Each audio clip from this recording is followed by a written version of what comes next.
Chris will start with a rugged Highlands. He's up 21. We'll see what Jesse can put together on his first turn of the game. It will be a Temple of Malady. A little scry action here for Jesse. Top card stays on top very quickly. Back to VanMeter we go. Courser of Kruphix the draw. There's a Forest. Any acceleration here for Chris? Doesn't look to be the case. We'll just go back Jesse's way. We'll see what he kept on top. Let's copy Bermaz. Yeah, Jesse's opening hand looked a little threat light. Bermaz a great play to curve into, especially after a turn to Fleece Main line. There's the Plains off the windswept tee. Jesse down to 19. There is old Fleece Main line. Looks like Chris has a copy of Roast in hand. He can use that to kill the Fleece Main line if he finds nothing to do.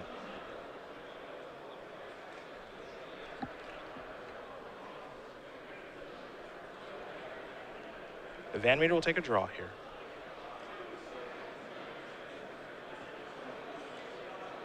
Has Haven of the Spirit Dragon. He'll play that. And now he'll play a Courser to kind of check the line. Top card of the deck is a Thunderbreak Regent past that turn. Over to Jesse we go. Manic Influence the draw. Jesse able to curve out really nicely this game. Has Bermaz, also has Siege Rhino too. Here's the attack. Dromoka's Command also. There's a block. Basically daring Jesse, I think, to have something here.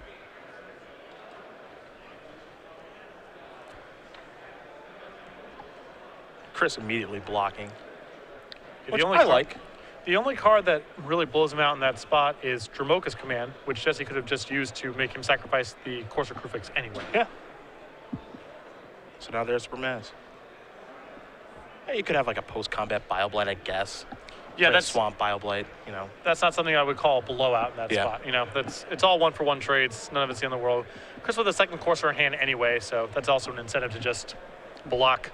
See what happens. Manic Influence on top of the deck. It's going to enter the battlefield now. Trigger. Gain a little bit of life up to 22. Draconic Roar. That's on top of the deck next.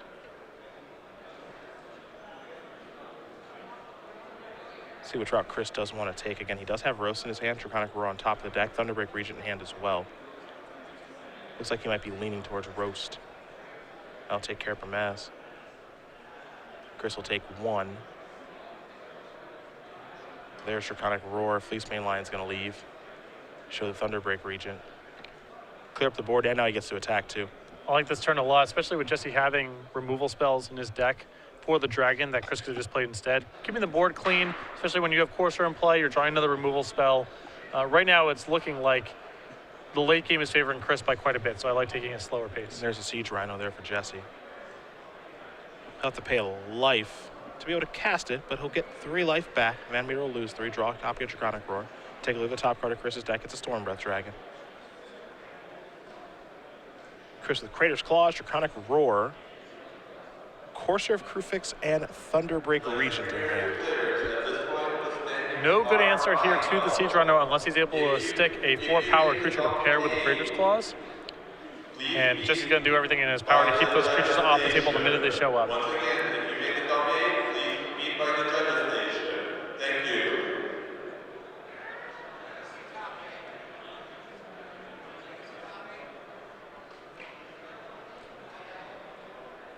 So Chris wants to move over here because he doesn't have the 5th land just yet. So he's going to start by attacking with Courser into Siege Rhino. Pretty safe attack there, given that he does have Draconic Roar. So now there's Thunderbreak Regent. It's an opportunity there for Jesse to get the 2-for-1, but because Chris with another Courser in hand isn't really that married to it, that's a great attack there. I mean, the 2 free points of damage, the way this game is shaping up, is potentially a very big deal. See what we have here. Dromoka's Command. Uh-oh. So that's fight and sacrifice an enchantment, I'm guessing? That could be what that is. Another one for the highlight reel this weekend for Dromoka's Command. Mostly in Tom Ross's deck, but pretty good in this spot too. I think the follow-up this turn might be Anafenza too. Yeah, that's a heck of a turn. He'll play. My that goodness. turn will play. And now Chris missing a land drop here, as we know from last turn, and drawing a Storm Breath Dragon that he cannot cast. Draconic Roar doesn't kill anything. Crater's Claws doesn't kill anything. And Courser of Kruphix is laughably outclassed on this board. Man, Dromoka's Command is good. Hell yeah. And Jesse still with cards left over in his hand. Yeah. Still got more action. What a card.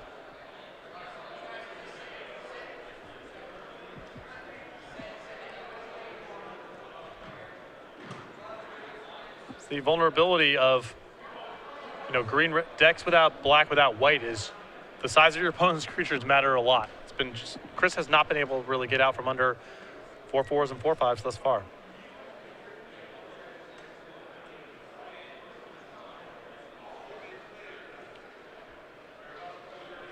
We'll see what's next here from Chris, because he's in some serious trouble now. He's got Jesse pretty low. He's on 8 with Incinerate in his hand and a Fireball. There is some hope there. See what the top card is. Rugged Highlands. Trigger. Manic Influence on top. Chris at 15. It's possible that Jesse just can't finish him off in time and Storm Breath could come through uncontested. So It is certainly possible. Chris going to figure out a line here. I think that may have been a Wingmate Rock. Ooh, boy. that might be too much. Attackers. Trigger the Anafenza. Put a counter on the Siege Rhino. Jesse with 2 lands in hand. If he had drawn a land that turn, I think Chris has got a shot at clawing back in. Yeah, I really think he does. I actually think that Chris, I don't want to say he would win easily, but I think his turn would probably be block your Anafenza with my Courser, take 5, go to 10, play Stormbreath Dragon on D, pass. Hopefully you don't have a removal spell for it, or maybe attack, but if he attacks and he dies on the counter attack, so then he just says, play Stormbreath Dragon, pass, hope to block, and then attack and Kratos Clutch you. Yeah, he's got a good line to victory here, but I just don't know if he can overcome this as well. Yeah, this is a disaster. The top deck Wingmate Rock is so hard for Chris to beat now. Of course, it comes with a token, and the life that it can gain, too, seems really, really tough for Chris to win now. Draw a copy of Manic Influence. Elvish Mystic on top. That's obviously no help. There is Manic Influence.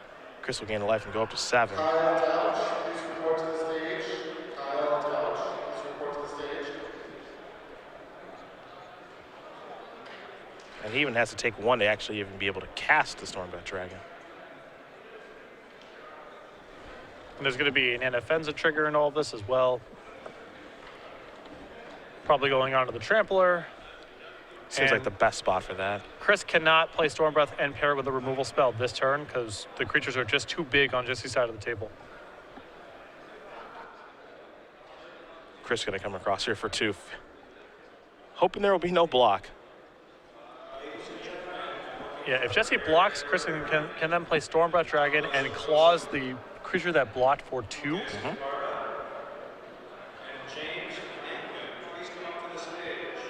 He is really hoping that Jesse makes some sort of severe error here.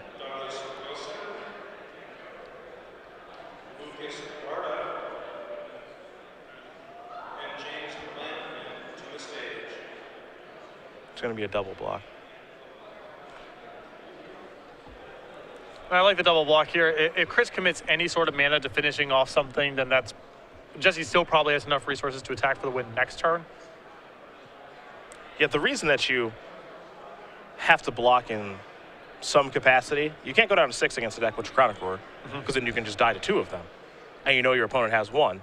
Now, he's not dead to Kratos Claws, given that Chris already played his land, but he could be dead to double Chronic Roar. So a smart block at all, and I think a double block is probably the best way to go here. Yep. Yep, and Chris is going to concede the game, so Jesse Grogan is able to win this game against Chris VanMeter, able to break serve. Amzad aggro up a game here over green-red aggro. Pretty impressive stuff. Yep. I mean, Jesse's curve there was a little bit leaner. Chris stumbled early in that Jermoka's command. Feels like we've said that so many times this weekend. Chris lost several turns worth of development and was under the gun too fast. We'll take a look at the sideboard here for VanMeter. 2 Arbor Colossus, 2 Hornet Nest, 2 Destructive Revelry, 2 Wild Slash, 3 Seismic Rupture, a Chandra, a Nissa, a Mob Rule, and a Roast.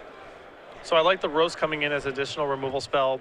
You saw the problems that Siege Rhino created for Chris that game. Another removal spell there is pretty powerful.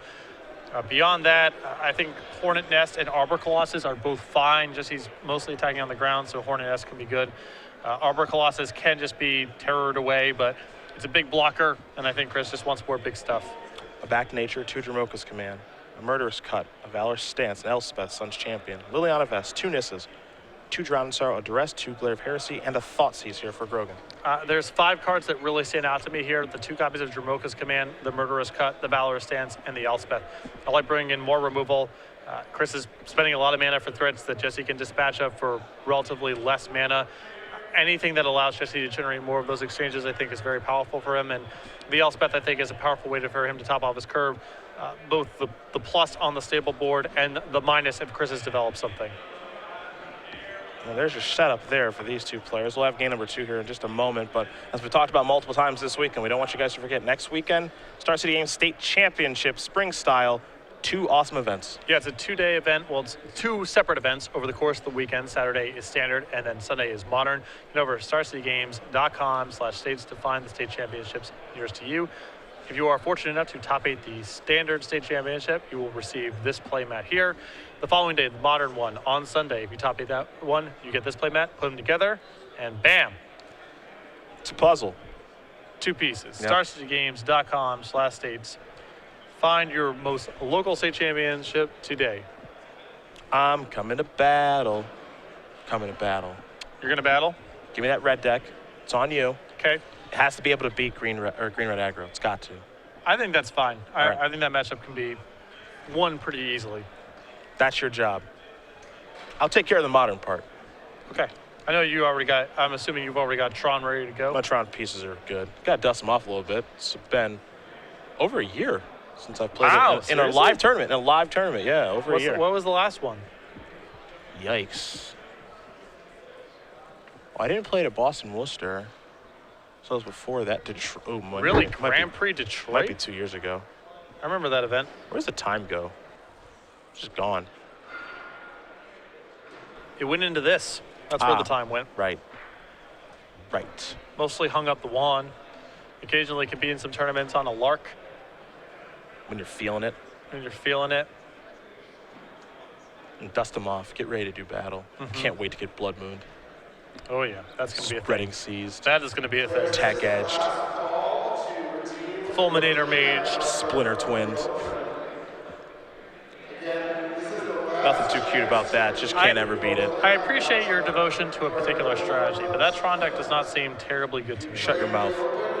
Seems like you'd be good against the Obzon decks. Most pure control decks you'd be fine against. Yeah. But everything with interaction seems challenging. So what? I know. Listen, you don't got to try to convince me to just stick to your guns. Let's just do it anyway. That's fine. My opponent can have stuff, yeah. And I can't have stuff because my deck doesn't have stuff. Right. So that's fine. We are who we are. There's nothing more satisfying than playing something on turn 3 with 7 mana. Nothing.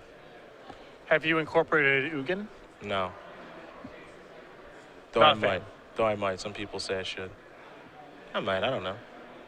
Seems powerful against decks with stuff, and you just mentioned I don't want to beat stuff. the stuff matchup is pretty challenging. Stuff is tough to beat. Stuff is tough. They often have it, too. If Yeah. the stuff matchup, you'd be surprised how often they have They're it. so lucky. They always draw stuff, and I can't win. Pretty close first game between these two. Chris going to give his deck one more look over. It was looking like, Chris was stumbling a little bit there. I think that Siege Rhino would have been a bit of a problem for him regardless, but the Dromoka's Command, there was no recovering from that. That was Chris's entire board. No argument here. Hydromoka's Command was quite powerful. And it wasn't a bad board. It was Corsair Crew Fix, and it was the Thunderbreak region, but that was the whole board.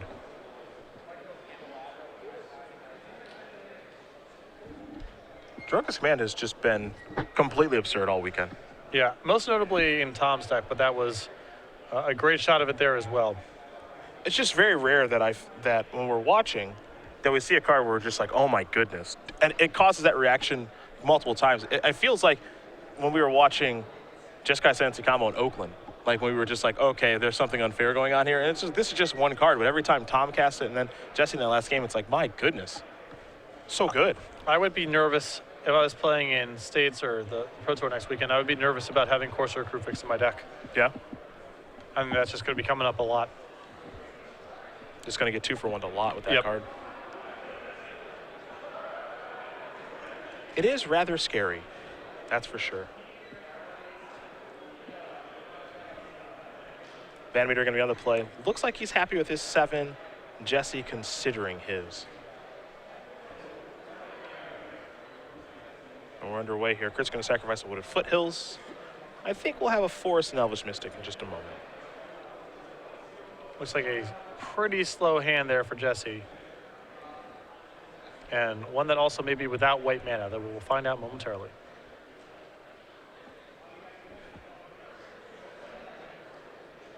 Jesse going to do the Temple thing. Top card to the bottom, head back Chris's way. See if Chris can accelerate into something broken.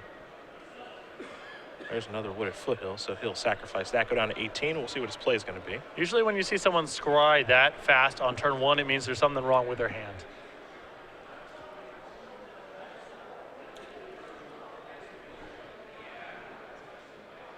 It's a Courser. We'll see how much work this Courser actually has to do. Top card, Temple of Abandon. Jesse's draw another Siege Rhino. There's a Caves and a passing of the turn. VanMeter will draw that Temple. Take a look at that top card, Crater's Claws.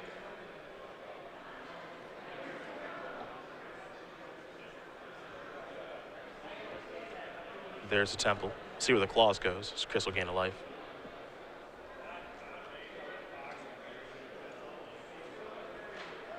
Claws going to the bottom. Next card is a Forest. Now Chris is well situated here. Ash Cloud, Phoenix, Stormbreath Dragon, some removal spells. And Jesse with a pretty slow hand by the looks of things. Curious if Chris plans on casting that as a morph. Given the attack, it seems like he is.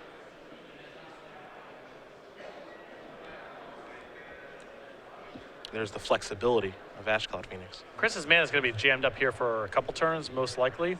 So good to just deploy the morph when you have a good spot. And if Jesse wants to use a removal spell in this morph, well, that's one less one for your Stormbreath Dragon.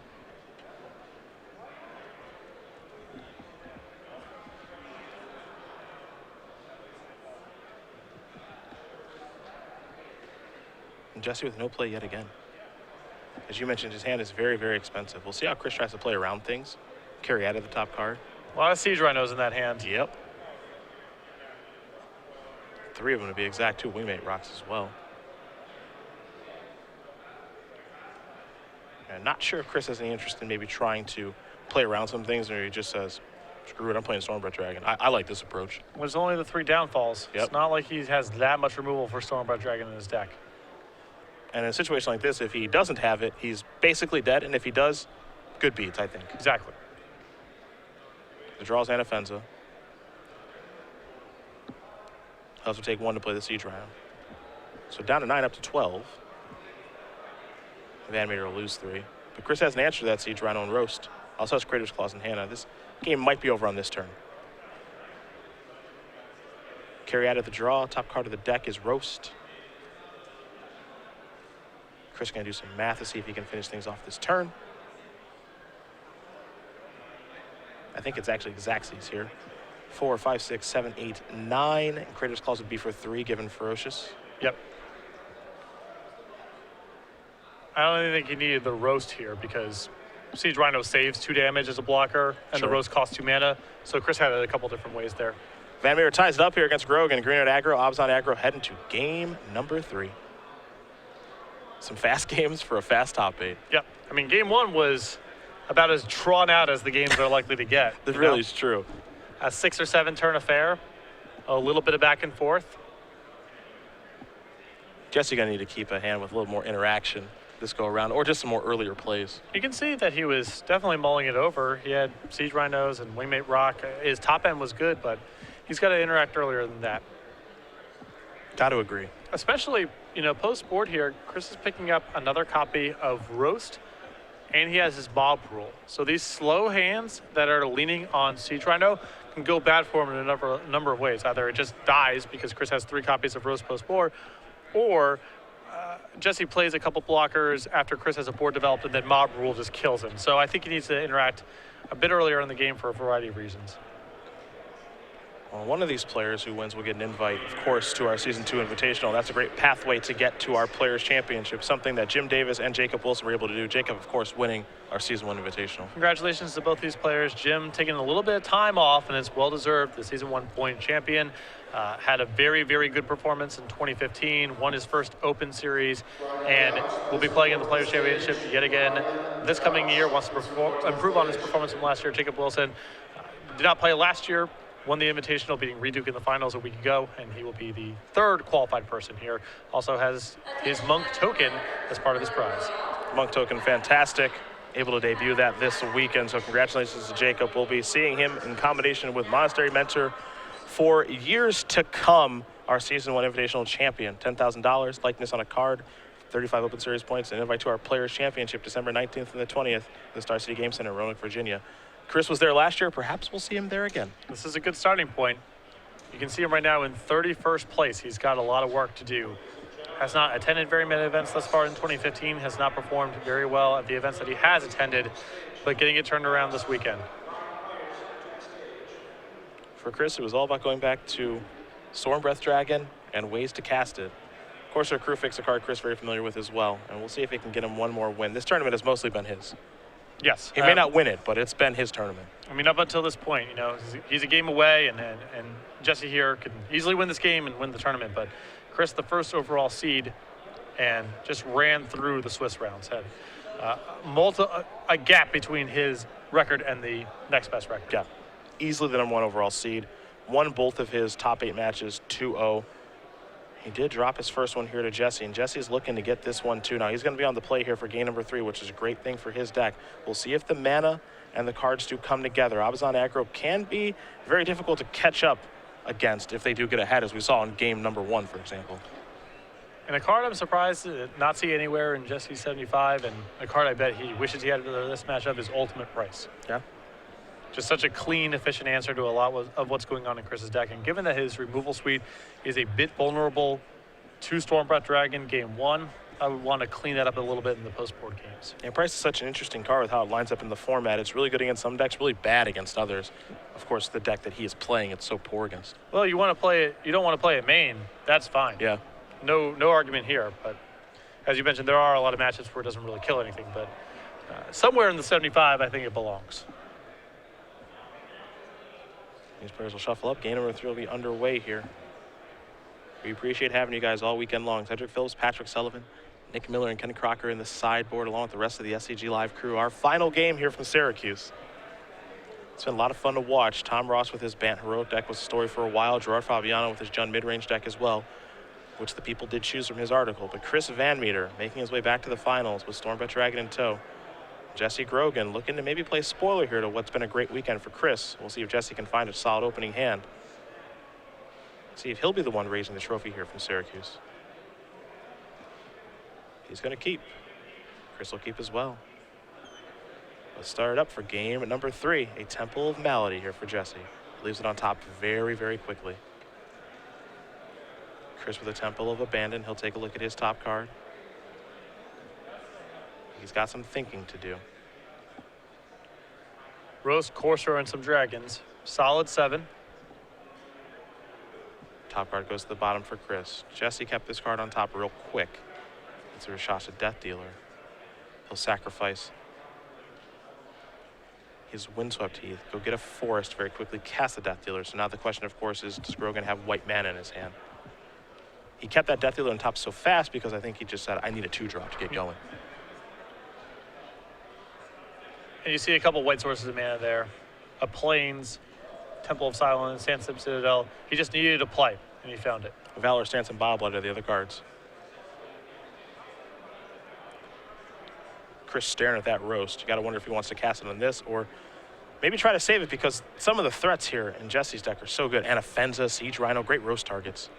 I think Chris is all about the curve this game. He's got turn 3 and turn 4 and beyond all lined up with what's in his hand right now. So this seems like a good spot to just play to the curve, kill his play.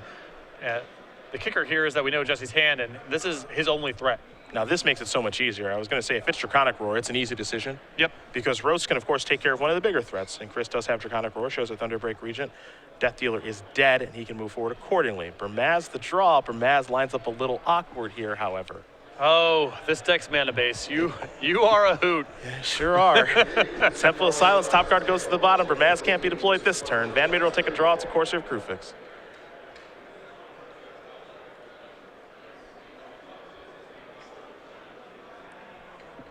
Some fortuitous draw steps here for Jesse, being able to find a threat here for the second turn.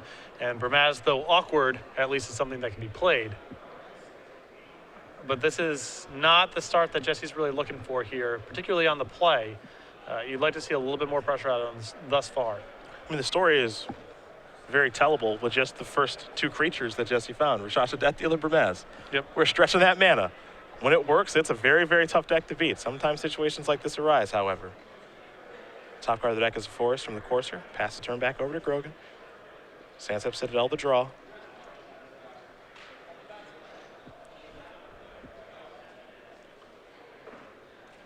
He'll play a Plains. Here is Bermaz. Passing of the turn. And I wonder maybe if Jesse is better served there just playing Sandsep Citadel and passing the turn. That way he has the option of killing something large in the event that it shows up right away. Also means that if Chris has nothing going on, he can play Bermaz with Valorous Stance protection the following turn. As it stands, if this thing gets hit by a Roast, again, Jesse has a hand of nothing. He's got 2 removal spells. It's getting hit by a Roast right now. Here comes the Courser of Krufix. You see the top card of the deck for VanMeter is a Stormbreath Dragon. He went back up to 20 from Rugged Highlands, and that Courser of Krufix triggers. So now Grogan, he needs to draw a creature, and he just did there in Fleece main line, so that's certainly helpful. The Lion will enter the battlefield. There's a Sandsep Citadel, pass that turn back. The tapping there from Jesse, not great. Could have tapped the Plains and the Forest and left up Bile-Blight. Yep. He had the ability to leave a Bile-Blight and Valorous Stance. He can't do that now with the way he's tapped his mana. This feels like a Stormbreath Dragon turn in any case. Because, again, the answer that Jesse has access to, Hero's Downfall, well, doesn't have the requisite mana. I'd be surprised if Chris passes that up.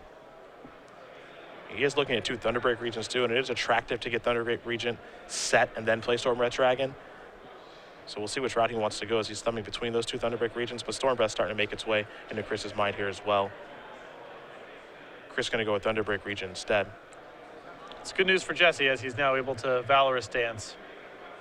And the reason I don't love that play is I want to maximize my mana if I'm Chris that turn for Stormbreath Dragon. You mentioned the fact that Jesse doesn't have an answer, the mana necessary to cast Hero's Downfall to kill Stormbreath Dragon, but mostly Chris is drawing Roast next turn. So if the top card of his deck is an untapped land, he can play Thunderbreak Regent and Roast in the same turn. Yep. So he can maximize his mana that turn and the following turn.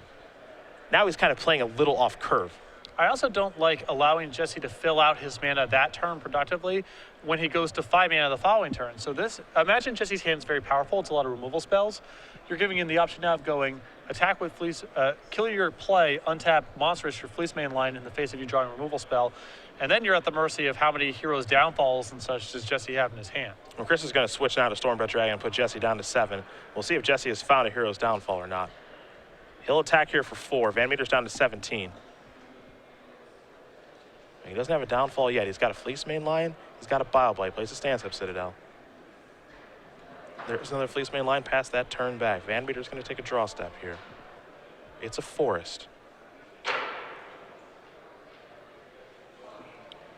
Now Jesse could have potentially killed the Stormbreath Dragon with his one sideboarded Murderous Cut. Sure. That is possible, but I think one of the Valorous Stances is more likely there. Chris is certainly on the cusp of it here. Stormbreath Dragon's such a hard card for Abzan aggro to answer. He'll start by attacking with that. No answer here from Grogan. VanMeter's going to put him down to 3. The follow-up is a Roast to take care of that Fleece main line. And now a Thunderbreak Regent. So if Grogan wants to kill this, he'll have to kill himself to do it. Jesse will untap. I think this might be his last draw step of the tournament. It's a copy of Bile-Blight. He'll take a look at his hand, but there are no answers to those flyers. You can kill one, but not the other. If he kills one, he's going to take a bunch of damage. Thunderbreak Regent is happy to hit you for targeting any dragon, not only itself, but Stormbreath as well. That 4 damage going to come across. Chris with no interest in blocking. Bile Blights will go after the Thunderbreak Regents, and that's an extension of the hand. Chris VanMeter, welcome back to the winner's circle. He is going to win this match and this tournament with green-red aggro. Long time overdue here. You see some celebration with Todd Anderson in the background, Anthony Lowry hanging out here, and just keep it simple, you know? You got a strategy that you like, you got a deck that you like particular cards you gravitate towards. You've been doing other stuff. You have been not having much success. Maybe time to just go back and do what you've been doing. And Chris doing it this weekend. Ran through the Swiss rounds, first overall seed, never really touched. And a harrowing finals there, close, but at the end of the day, Chris got it done. You know, there are some players who are able to switch